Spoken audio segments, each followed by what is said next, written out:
Hello, this is Darren. And this is Paige. And this is Where's the Lemonade? Where we talk about what happens when life throws you lemons. Make some lemonade? Maybe. Some weeks it's lemon squares. Yeah, some weeks it's just lemons. Yeah. On today's episode, We're going to talk about online schools and how you deal with that in a blended family.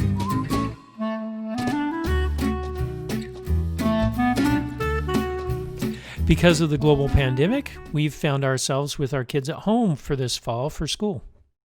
Well, yes, our kids have been home since March 13th. That is embraced in our memories forever. Friday the 13th. Friday the 13th, 2020, a day that will live in infamy. Yes, and they have been home since then. Many of our older children have been home. We've had lots of children at home, which has been fabulous and just a lot too. But I mean, it's been great. It was so good to spend time with our older kids that we might not normally be able to. So that has been great. Right. But now school's back in and our older kids are gone. Yep. And the younger kids are now at home all day. They are. And for school.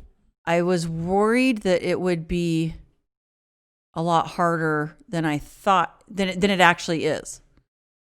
So I thought it was going to be, I was just going to be kind of pulling my hair out. Because I love summer, but then I'm always ready for school to start and we send the kids away and we get back to a routine. I think you like the routine more than the kids being gone. Yes, I like a routine. So I think even though the kids are home, as long as we have a routine, it's fine. Yep.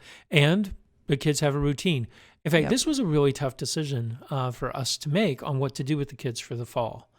Our school district was having a hard time navigating this, like 99% of all the school districts in the United States. Right. We were trying to make decisions. Do we go with the normal school and hope that it will open? Do we look at charter schools? Do we look at online schools, homeschooling, all these options that we had to start looking at because we didn't want to have happen what happened in the spring where, well, they're closed, but they don't do anything for 2 or 3 weeks. Oh, and they get assignments sometime. It was a mess. It was a mess. It was a total mess in the spring. And yes, it was just kind of written off, right? School was written off for the last few months. Well, because no one was planning for a pandemic. No. I mean, it's nobody's fault that it was a mess, but it just was a mess. Right. And so, yeah, we had to figure out. Now, because of your position at work, we might have a little more insight into things than some people. Yeah. In my job, I deal a lot with the federal government, and I had some insight at the CDC and the FDA. And months ago. Months and months ago. I mean, they couldn't say what would be happening in September, but they certainly can make predictions. They did. So we were a little bit early in trying to make decisions, which was really good because in a blended family, your decisions are not your own. They are not. When it comes to your children. So nope. You have to plan ahead and you have to get in alignment with your exes. And that sometimes takes more planning and research. And, you have to kind of present things and say, hey, this is what I found. But yeah, and in our situation, we have, my biological son, Sam, and your two biological kids. We've got 3 kids, 8th, 9th, and 10th. And we would like to keep them doing the same thing. In the same schools. That would be ideal. School. That would be ideal, but that doesn't necessarily always have to happen. No, it doesn't. And so we started looking at what's going to be best for the kids. Yep. Luckily, my ex and I are in pretty much agreement as far as this stuff goes. It was pretty easy for us to come to an agreement. Yes. Mostly because of just the sheer volume of information that we gathered. Right. Frankly, I mean, that's what made the difference. And so, yeah, we were ahead of the game. We made our decision months ago about where our kids were going to go to school. But we have some friends that are in blended families where they were scrambling the last couple of weeks of summer. Yep. To figure out what to do. Yep. So I guess the key thing that we found out here was that planning early for things like this, education, is very important. And in a blended family, you have to do a lot more research than you normally would. That's just a matter of fact. It is. And you have to almost have like a little presentation almost and be like, this is, this is what I'm thinking. And, what's your opinion, right? And you just have to, and then you have to get their opinion and, and vice versa. They may present something to you, So you have to be open Yep. to listening to new ideas, especially in this time. This is a crazy time. You know what? Seriously. Come on. I mean, what is happening in this world? we had fires here in California. Gosh. We've got COVID. A hurricane hits Texas. Riots, Protests. Yeah, it's killer crazy. hornets, the plague. Murder hornets. Not Murder killer. hornets. Murder hornets. Let's get it right. So they found someone with the plague here in California. We're like, bring it on.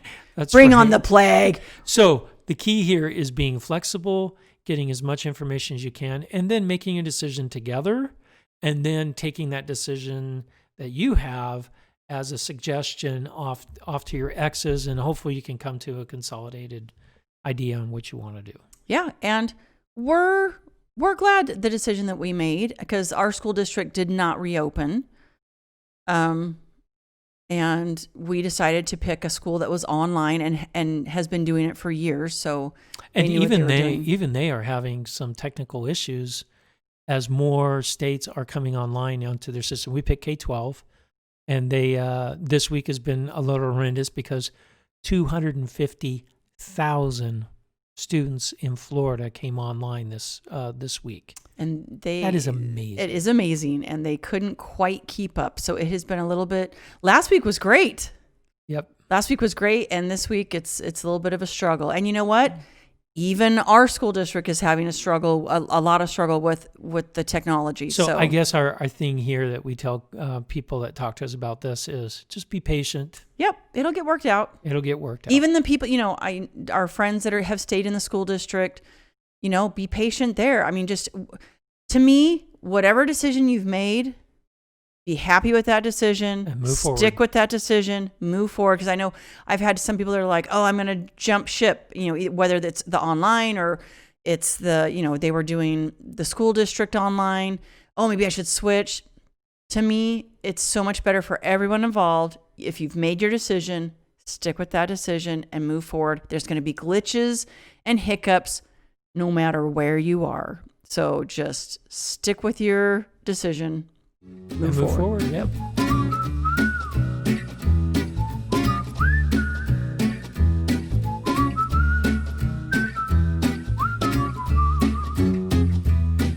So with any school, you have orientation to new schools. And we were going to do high school orientation with Sam this year. Instead, we did orientation for all three kids because it's a new school for all three kids. Yep. And all online. It can be a little intimidating online when you see that there's hundreds of people in your orientation joined, and the kids are like, oh my goodness, if I put something in this chat window, hundreds of kids are going to see it. And yeah, it's a little intimidating, and it's a whole new experience. It is. I mean, normally with school orientation, we go on campus and we see the teachers. We're checking out the other parents in the room. Yep. You're right. We're checking out the other kids in the room. This was a completely different experience. Very different. And just trying to figure out technology. I think one or two of our kids, they can't hear me, or I can't hear them, just trying to figure out the technology. So it was a little different. We could do the orientation not at one time. There were several times they had it.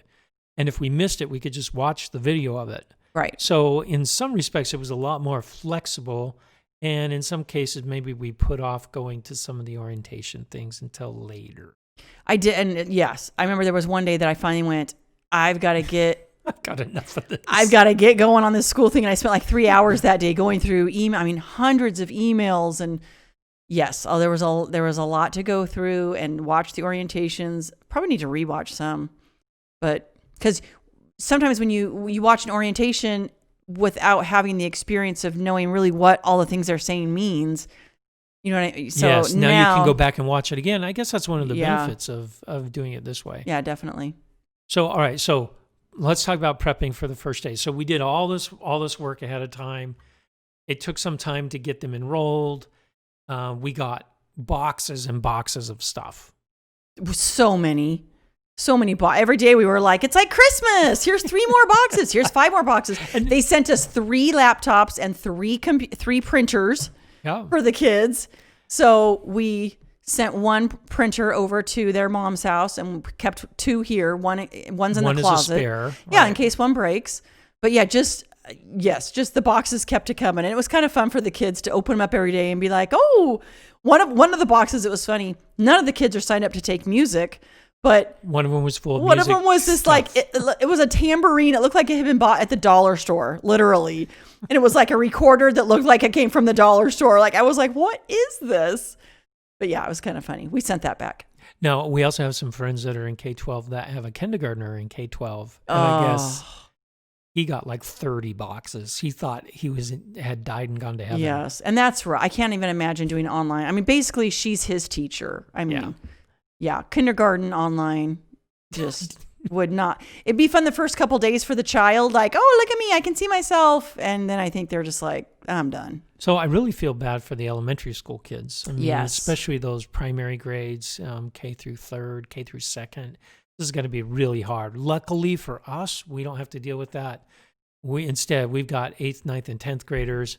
They're kind of used to already being online. They're used to this sort of thing. So it's going to be a little bit easier. Can you even imagine? Who was I talking to? And their sister's a third grade teacher, and one kid held up a stuffed animal, in front of their camera. So all the kids. So then all the kids grabbed a stuffed animal, and she was just like, "This is gonna be a long year." A long year. Like I can't even imagine. I just can't even imagine. Oh.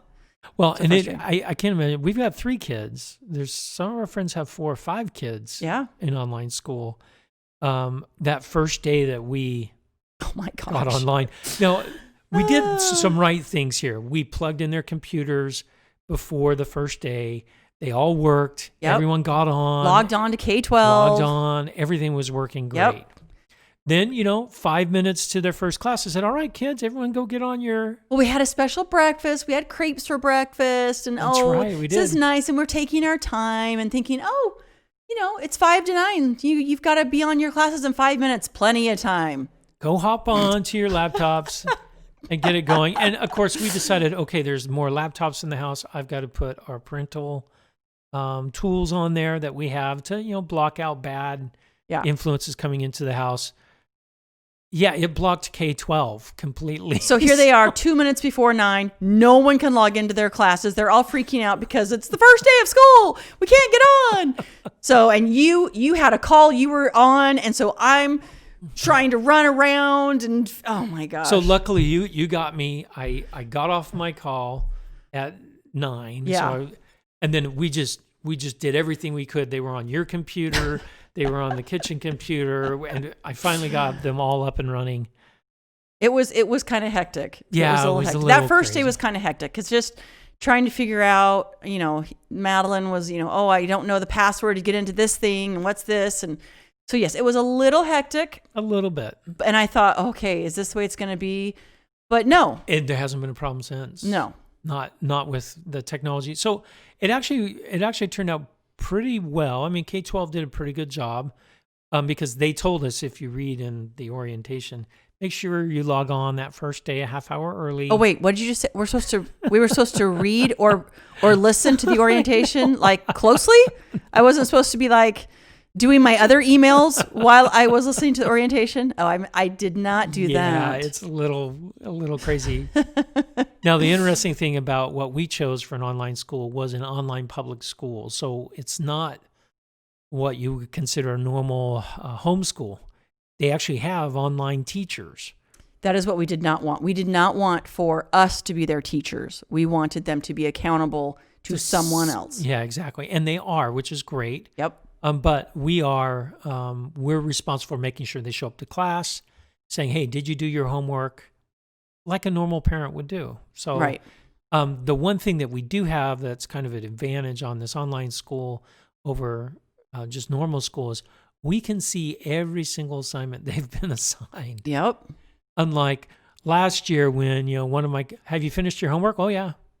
Yeah, my homework's all done. Yeah, and then a couple days later, we get a note from the teacher that, or just actually look in Power School to see that there's a 0 on this assignment they were supposed to turn in. Why didn't you hand in that assignment? Yeah. I forgot.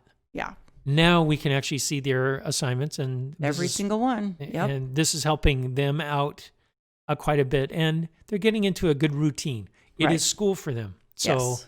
at the end of the day, they're actually tired. Yes, they are. Yeah. Just sitting looking at a screen all day is more exhausting than you think. And we've even had to do some things with that, like tell our one son who would sit there all day on the computer doing every single piece of homework without a break.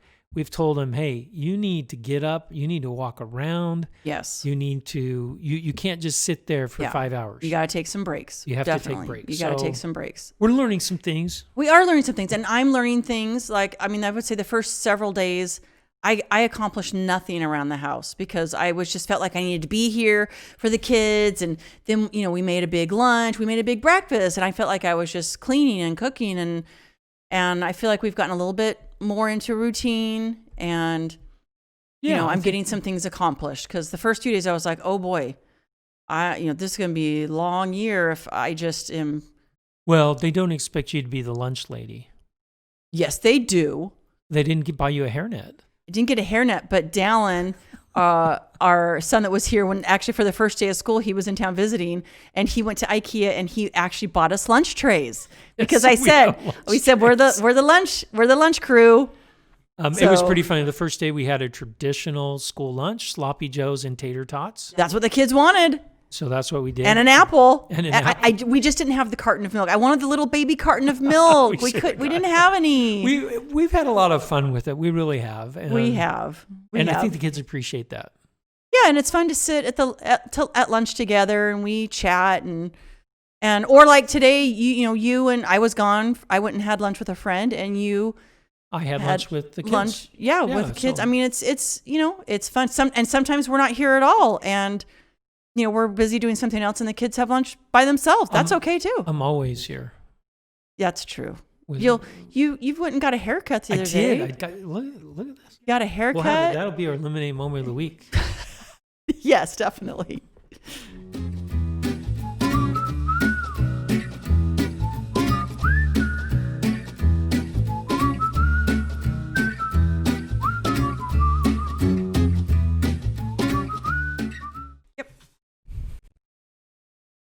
Okay, online school can be a change. It's a big change and difficult, but add a blended family to an online school, and there's additional coordination that now has to happen.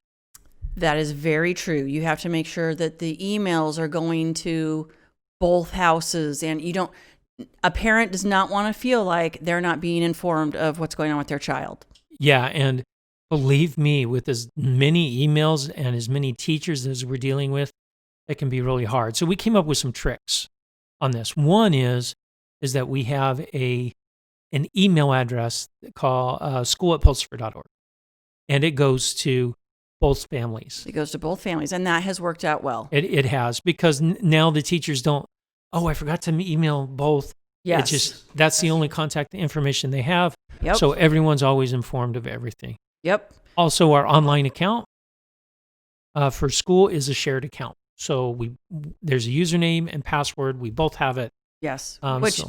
In situations like this, if you do not have a good relationship with your ex, this is one of those situations where you've got to put on your big boy and big girl panties and just let things go and do what's best for the kids. And trying to make things difficult by saying, well, there needs to be 2 online accounts and there needs to be 2 Don't do that. Do what's easiest and best for your kids and for you both to get information. Yeah, that's the key. That is the key. You've got to just be a grown up, and sometimes it's hard. I'm not saying it's easy. No, sometimes it's very really hard, but you've got to do what's best for the kids.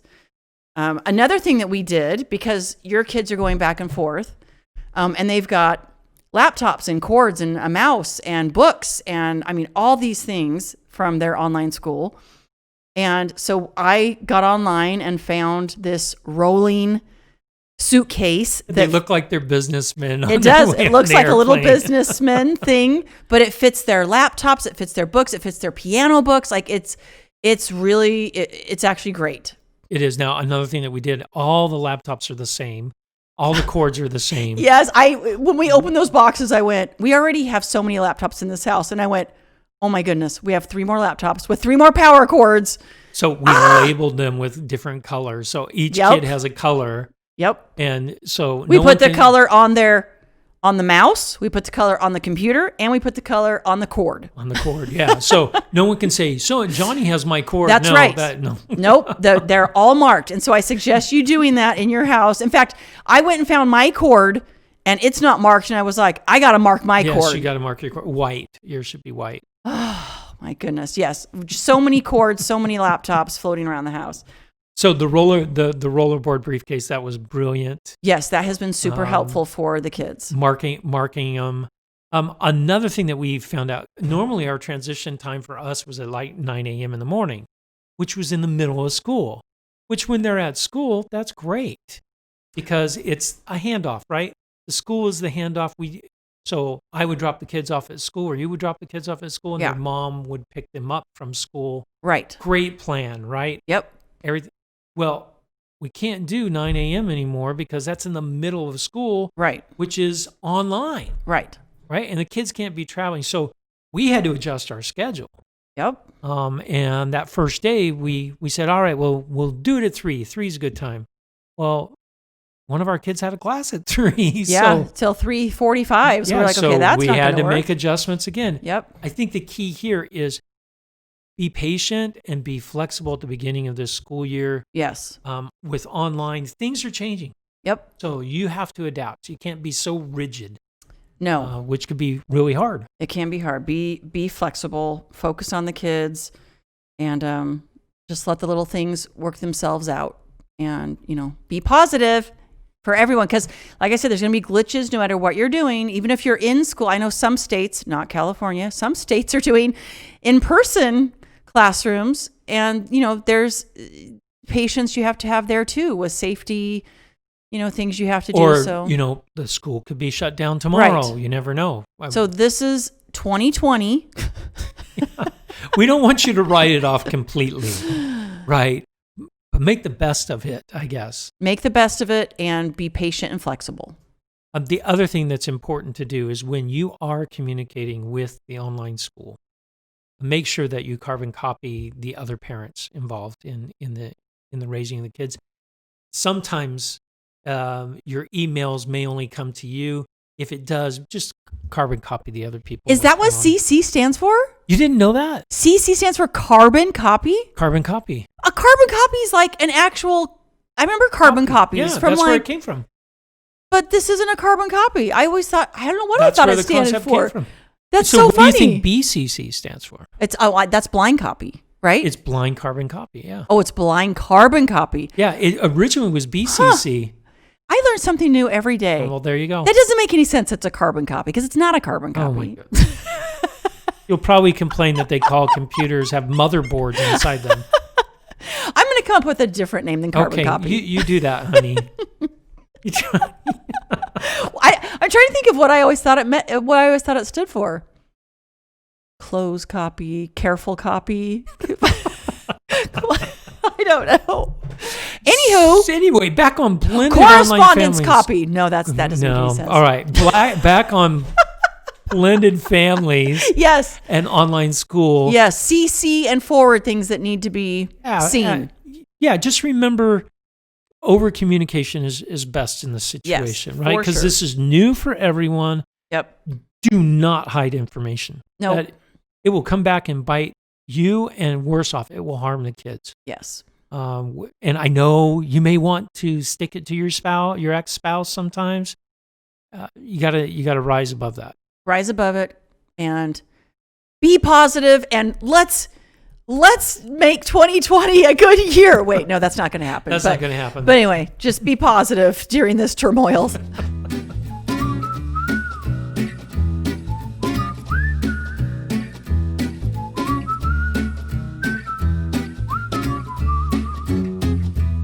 All right, so our lemonade moment of the week has to do with Darren and his hair getting a little bushy. So here in California, we had our hair salons closed down right away in 'Cause March. we're in purple.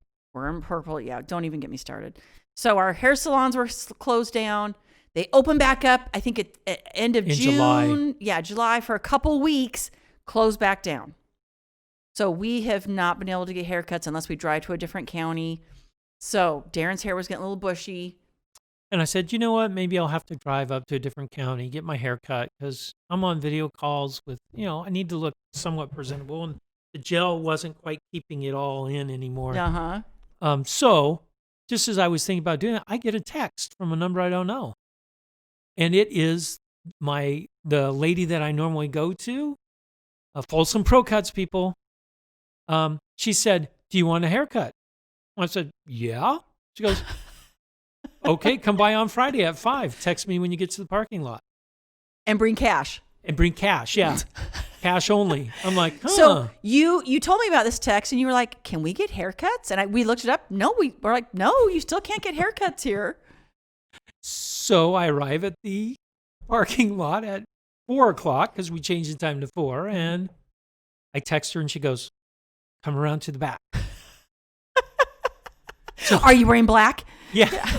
So I drive around to the back alley of the salon and I wait there and she opens the door and she waves me in real quickly. So the blinds were all closed. The blinds were closed. The lights were off in most of the chairs. And I was thinking, am I going to get arrested? Yeah, so Darren got his black market haircut. But the salons opened yesterday. They opened, this week. They opened this week, which was great. And I got to talk to her and ask her how her business was doing, which has gone horrible for hairdressers. Right, yeah, it's been awful. So hairdresser. She's a barber. She's not. Yes. So the lemonade moment of the week is... I got my haircut. You got a really nice haircut, even though it was a little sketchy. She did a great job. So,